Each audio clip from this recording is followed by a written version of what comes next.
A high school teacher mysteriously disappeared. Did she go on vacation without telling anyone, or was she taken against her will? Could forensic science find the answer?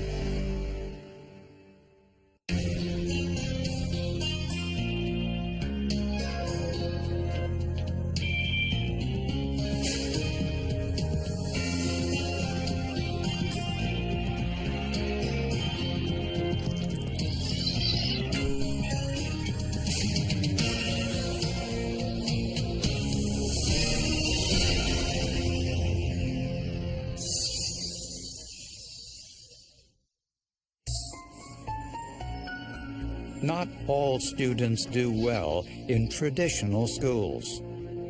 For teenagers in San Antonio, Texas, the Robbins Academy is an alternative for high school students who need extra help. Well, Robbins takes two kinds of students. Students who just simply don't do well in the sort of traditional high school environment, and also students who have failed out of disciplinary issues, attendance issues, behavioral issues. 58-year-old Diane Tilley was one of the school's founders. Her success with troubled students earned her the nickname the Miracle Worker. Diane Tilley was the kind of teacher who really believed in her students and saw potential in them, and they responded to that. And she had something about her that she was able to work with these individuals and get the most out of them, motivate them, raise their self-esteem. The day before Thanksgiving in 2004, Diane Tilley wasn't at school at her usual time. So her co-workers drove over to her home to check on her. They knocked on the door, there was no answer. They looked in the window. They saw that the place was just in a state of disarray. They became alarmed. Police were called to the scene, and they knew immediately there had been a robbery. It's ransacked. Things scattered all over the place. The house looked like it had been turned inside out. Even the linen closet was, had completely been gone through. I just started thinking to myself, okay, what could have happened here? What happened to this woman, and where is she, and why is her home like this? Electronic equipment was missing from the home, as was Diane's .357 Magnum pistol she kept for protection. The most ominous clue in the very beginning was the bullet hole through the couch that had lodged in the floor in the front room. So there was a threat of violence from the very beginning. Police technicians found no foreign fingerprints in Diane's home, and Diane's car was missing. The lack of blood evidence raised the possibility that Diane might not have been home when the crime occurred. So I was kind of also still waiting to see if maybe she would come through the door and say, hey, why are y'all here? What happened to my house? But there were other clues that signaled trouble. In the bedroom, detectives found an empty condom wrapper on the floor and a pair of tennis shoes with one of the laces missing. Diane's purse was still in the home, but her ATM card was gone. On the kitchen table, investigators found 3 ATM withdrawal receipts, time-stamped around 8 p.m. from the night before. Interestingly, all 3 withdrawals were unsuccessful. But who would forget their PIN number 3 times and still have a transaction receipt come out? There's something's not right with this. So investigators decided to set a trap. They asked Diane's bank to keep her account open. A lot of banks wouldn't have been this cooperative. Upon notification that this card was very likely being used in fraudulent criminal transactions, a lot of banks would have just closed this thing down. And so I was like, please use that card. Please use that card so that we can zero in on you and we can find you. And hopefully we could find Diane Tilley as well.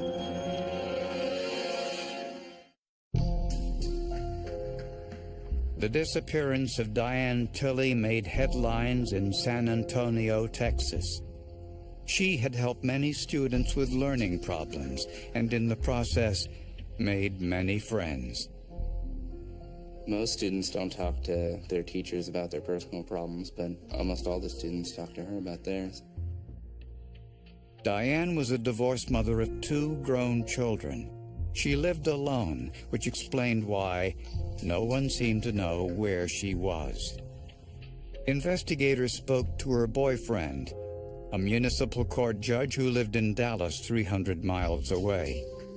He told police he was in Dallas the previous night, and he'd spoken with Diane at 6 p.m. Phone records confirmed his story. This was a serious relationship. This was not someone who was, vindictive or out to harm her in any form or fashion. He was overly concerned for her welfare. Police checked the airlines and found no evidence that Diane took a flight to Dallas or anywhere else for that matter. And they had to consider whether any of Diane's students might have wanted to harm her. That was something that we really looked at carefully. Her students were troubled kids, troubled youth. Like I said, some of them with backgrounds, gang member backgrounds and things like that. While investigators looked into that possibility, they had only one sure lead to follow: the ATM receipts found on Diane's kitchen counter. A code number on the receipts identified the ATM that rejected Diane's card. It was inside a Shell gas station just a mile from Diane's home. Fortunately, there were high-quality security cameras. We were able to actually see an individual walk up to the ATM, attempt to use the ATM card, and then leave the store with the 3 declined transaction receipts in his hand. The man was black or Hispanic, tall and thin. 20 minutes later, a young girl used Diane's ATM card at another location. And that one showed a Hispanic to black female. They couldn't really tell at the time, a little heavy set in probably mid-teens, early 20s with a striped shirt on. On this attempt, the girl used the correct PIN number and successfully withdrew $400 from Diane's account. I thought, wow, how gutsy, or just how dumb. But then again, I was thinking, great, this is a criminal at work doing their thing, and this is what's going to lead us to them. And the two were driving what appeared to be a Fleetwood Cadillac, which looked like Diane Tilley's car. A few hours later, a motorist found Diane's car on fire in a deserted field. When I got to the scene and saw them extinguishing her car, I remember thinking, God, please don't let her be in that trunk of that car. Fortunately, she wasn't. Another witness saw a white pickup truck leave the scene, but he didn't get the license plate number. That gave the same descriptions of the suspects that we had in the surveillance videos. Back in Diane Tilley's home, investigators were able to find a partial fingerprint on a liquor bottle. I think that he wore gloves through most of what was going on in Diane Tilley's house. He apparently took the gloves off long enough to enjoy a drink from some scotch that Diane Tilley had in her kitchen, thus leaving the fingerprint on the bottom of the bottle. Investigators desperately wanted to find the man and young girl using Diane's ATM card. They knew that Diane Tilley's life might depend on it. We're just all holding our breath, and there are many prayers going up, I can assure you today, for her. I'm angry, and I want to know where she's at, and I just miss her. Afraid to go outside. We have not found a body. We have not found substantial amounts of blood. Something's not right. The prime suspects in Diane Tilley's disappearance were the middle-aged man and young girl who were last seen driving a white pickup truck. Every policeman in the area was on the lookout, and it wasn't long before a patrolman stopped two people in a motel parking lot who fit that description. They were identified as 15-year-old Pearl Cruz and her 33-year-old father, Ronnie Neal. Both denied any involvement in Diane Tilley's disappearance, but they admitted stealing her car. He said, I was at a car wash, and I found Diane Tilley's car, and he said, you're not going to believe this, but the car was running, and the door was open, and there was all this stuff in it, and I just couldn't resist it. And how did he get Diane Tilley's ATM card? Well, what he said was, in the glove box of this car, he found Diane Tilley's ATM card with a little piece of paper just below it with the PIN number. I knew he was lying. I mean, you could tell by his body language, by just everything that came out of his mouth was a lie. Neal said he was following Diane's disappearance in the news and didn't want to be linked to it, so he got rid of Diane's car. His story made no sense whatsoever. This was just a man who was just grasping at straws.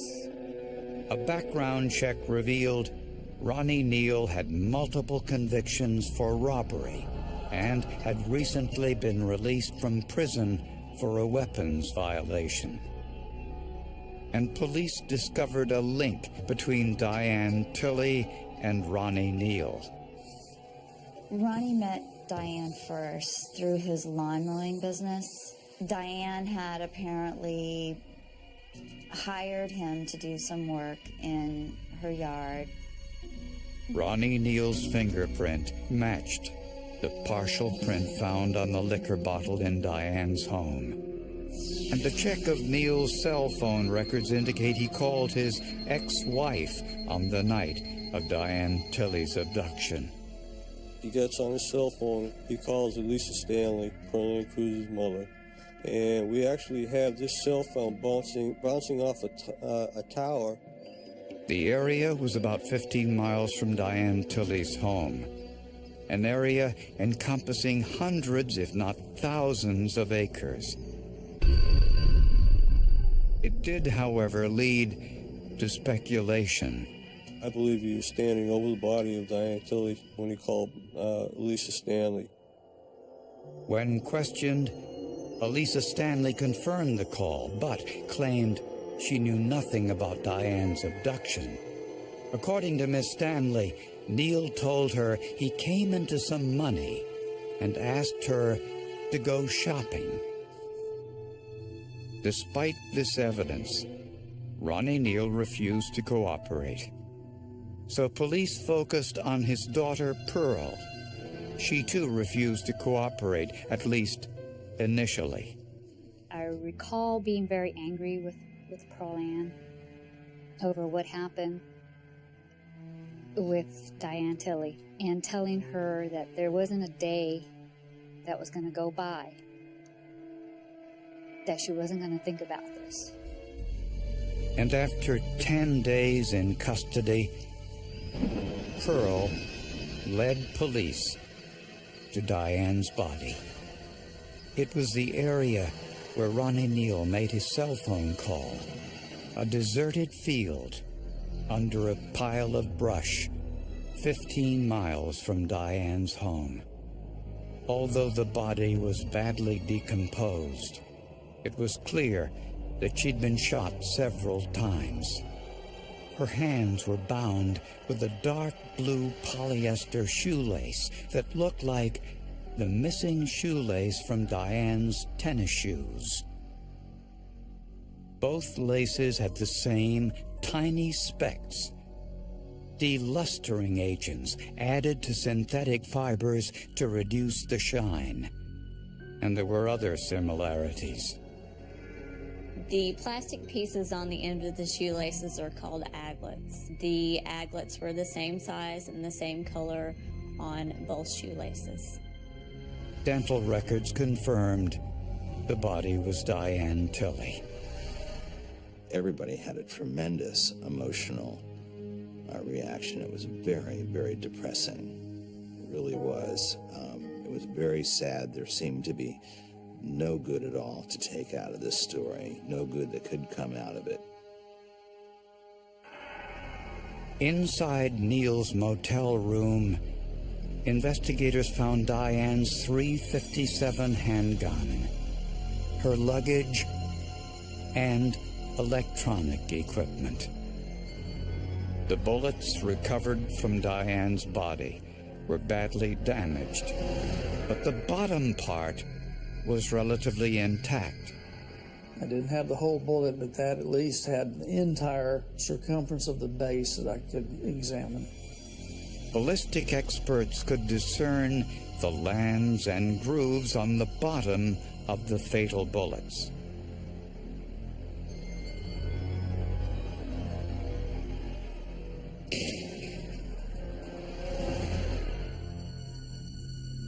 The bullets test-fired from Diane's gun were the same as those that killed her. You're looking for these matching scratches. They have to have the same type of character. In other words, depth or the width of them and the spacing between them. Despite the amount of decomposition, scientists recovered a biological sample from Diane's body which matched Ronnie Neal's DNA profile, proof of sexual assault. Eventually, Pearl told investigators the entire story of what happened to Diane Tilley.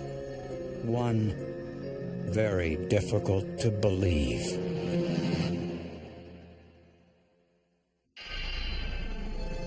After finding Diane Tilley's body, police arrested 33-year-old Ronnie Neal and his 15-year-old daughter, Pearl Cruz, and charged them both with kidnapping and murder.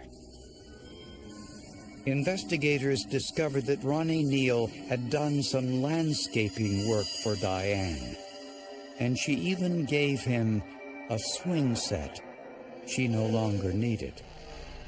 Diane took a little bit of care to engage Pearl when they went over to pick up the swing set. She mentioned something to Pearl about, you know, I like your nail polish, it's pretty.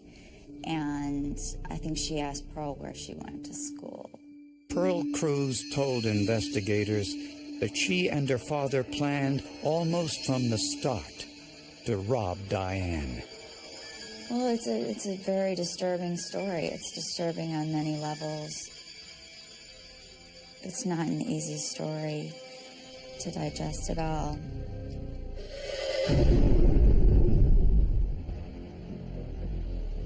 On the night of the murder, Pearl knocked on Diane's door and told her their truck broke down a few blocks away and asked to use the telephone.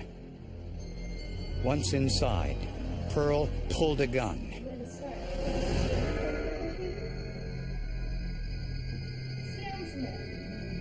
Then opened the side door for her father.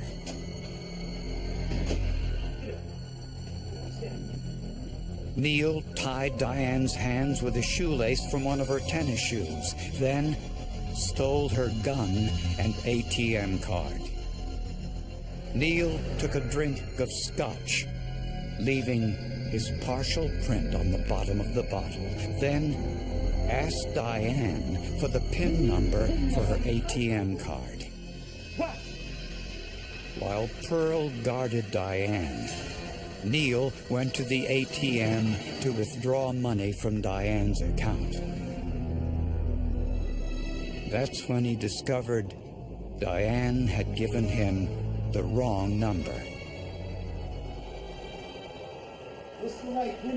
So he returned to the house and threatened to kill Diane's cat unless she gave him the correct PIN number.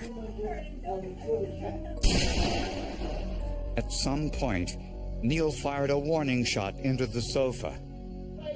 Diane gave him the correct PIN number, and the cat was unharmed. Neil left the rejected ATM receipts on the dining room table, packed Diane's car with stolen belongings, and sexually assaulted her.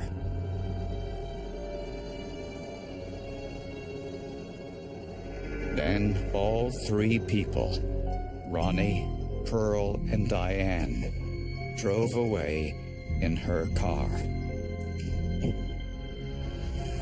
They found a different ATM machine, and this time, Pearl successfully withdrew $400 from Diane's account. From there, they took Diane to the deserted field, and Diane's final words were about forgiveness. The last thing Pearl said she heard Diane say was, "Bless this child."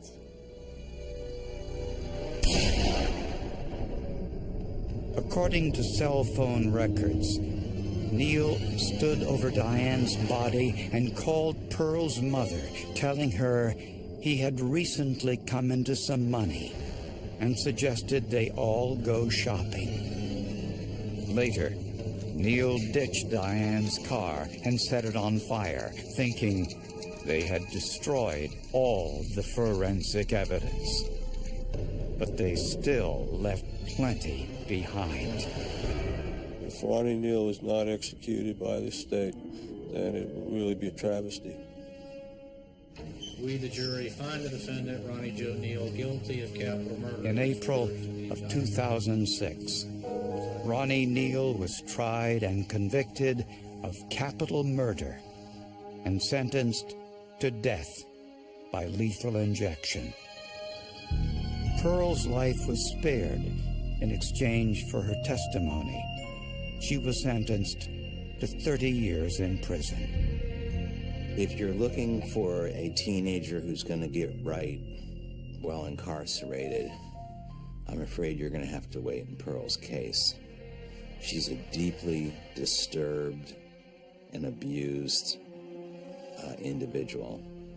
Psychopaths are not born, they're created, and Pearl Ann Cruz was certainly created. People who knew Diane Tilley are struck by the irony.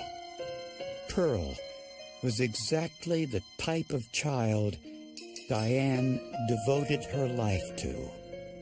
Diane would have connected with her, and she could have turned her around.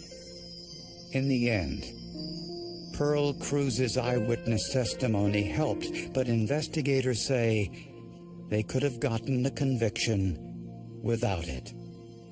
We didn't have to rely on anybody's independent testimony to convict Ronnie Neal. We wouldn't have had to put one person, except for the scientists, on the stand to convict this guy. Not knowing science the way we know science, you know, these criminals just don't think, and that's an advantage for us.